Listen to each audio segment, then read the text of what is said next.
జయత్యతిబలో రామో లక్ష్మణస్య మహాబలః రాజా జయిత సుగ్రీవో రాఘవేనాభిపాలితః. మహాపరాక్రమ సంపన్నులైన అమాత్యసుతులందరినీ హనుమంతుడు అంతం చేశాడన్న వార్త రావణుడు విని కృంగి యోచించసాగాడు.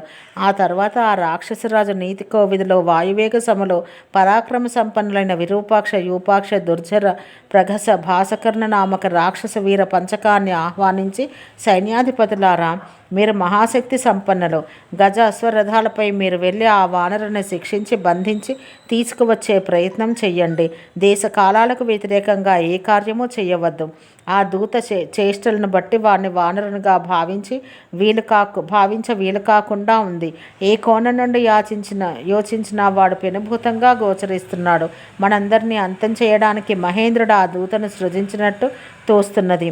మీ అందరి సహకారంతో నేను గతంలో యక్ష, రాక్షస, నాగ, మహర్షియాదులను ఓడించాను కనుక వారే మనకు మహా అపకారాన్ని తలపెట్టి ఉంటారు. నా అభిమతంలో ఈషన్మాత్రం సందేహం లేదు. శక్తినంతా ప్రయోగించి మీరు వారిని బంధించాలి. గత కాలంలో నేను వాలి, సుగ్రీవ, జాంబవంత, ద్వివిధ, నీలాది మహావానర వీరులను చూసినాను. ఈ దూతకున్న గమనశక్తి కానీ, తేజో పరాక్రమాలు కానీ, ఆలోచన జ్ఞానం కానీ, బలోత్సాహాలు కానీ, మహత్తర రూపం కానీ వారిలో ఎవరికీ లేవు. మహాభూతమేదో ఈ కపిరూపంలో వచ్చినట్లు తోస్తున్నది. ప్రయత్నపూర్వకంగా మీరు ఆ వానరుణ్ణి బంధించాలి. జగత్రయ విజేతలైన మీరు అతిబల సంపన్నులు. అయినా జయాపజయాలను ముందుగా ఎవరూ నిర్ణయించలేరు. జయాన్ని కోరే నీతి కోవిదులు ప్రథమంగా తమ్ము తామే రక్షించుకోవాలి. కనుక మీరు సావధానులై పురోగమించండి అనవిని ఆ తేజస్సాలు ఐదుగురు రాజ ఆదేశాన్ని తలదాల్చి గజ, అశ్వరథ సైన్యాలతో, నిశిత శస్త్రాస్త్రాలతో వాయునందనని బంధించ బయలుదేరారు. అశోకవన బహిర్ద్వారాలలో బాలభాస్కర ప్రభలతో భాసిల్లుతున్న మహాసత్వుడు, మహోత్సాహుడు, మహాబలశాలి అయిన మారుతిని వారందరూ సందర్శించారు. శీఘ్రమే వారందరూ అతన్ని చుట్టుముట్టారు. భయంకర ఆయుధాలతో ఎదిరించారు. అంత దుర్ధర నామక అసుర సేనాపతి నిశిత శర పంచకాన్ని హనుమంతుని శిరస్సుకు గురిచేసి కొట్టాడు. ఆ నిశిత శరాలు తగలగానే హనుమంతుడు దిశలు ప్రతిధ్వనించేట్టు సింహగర్జన చేసి అంబరవీధిలోకి ఎగిరాడు. అంత దుర్ధరుడు కూడా రథసమేతంగా ఆకాశంలోకి ఎగిరి తీక్షణ శరాలను హనుమంతుని పైకి వదిలాడు. శరదృతువులో వర్షించే మేఘాన్ని వాయువు సునాయాసంగా వారించేట్టు శరాలను వర్షింపజేస్తున్న దుర్ధరాసురుని వాయునందనుడు వారించి శరీరాన్ని ఇతోధికంగా వర్ధిల్ల చేశాడు. గబాల్న మహోన్నతంగా ఎగిరి తీవ్ర వేగంతో వజ్రసమూహం ధరాధరంపై పడినట్లు ఆ దుర్ధరుని చందనంపైకి దూకేశాడు. దానితో దుర్ధరుడు భూపతనమయ్యాడు. వాని అశ్వాలు 8 చచ్చిపోగా రథం తుత్తునియలైపోయింది. ఆ దృశ్యాన్ని తిలకించిన యూపాక్ష, విరూపాక్షులిద్దరూ కుపితులై ఆకాశంలోకి ఎగిరారు. ఆ నిర్మల ఆకాశంలో వారు వాయుసూన్ని లోహాయుధాలతో కొట్టారు. గరుడ సమ మహాబలశాలి అయిన హనుమంతుడు తీవ్ర వేగంతో వచ్చి యూపాక్ష, విరూపాక్షులనిద్దరినీ కొట్టి పృథ్వీ మీదకు వచ్చేశాడు.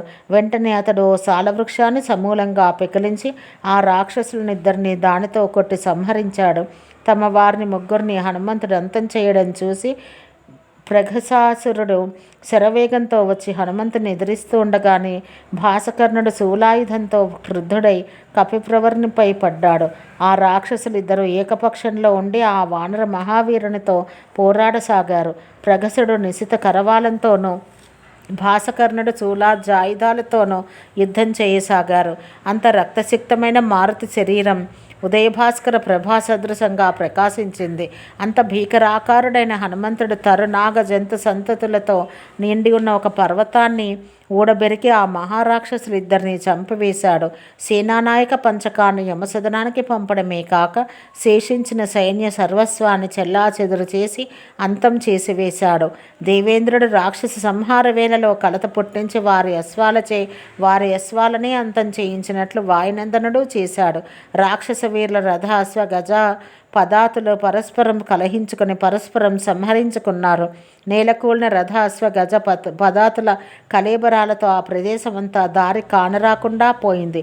ఆ మహావీర హనుమంతుడు అసుర సేనాధిపతులను, వారి సేనలను, వాహనాలను నేలకూల్చి ఉగ్రభయంకరుడైన యమునితో సమంగా అశోకవాటికకు బహిర్ద్వారంలో ఎదురు కాబోయే నిశాచరుల ఆగమనానికై నిరీక్షించసాగాడు.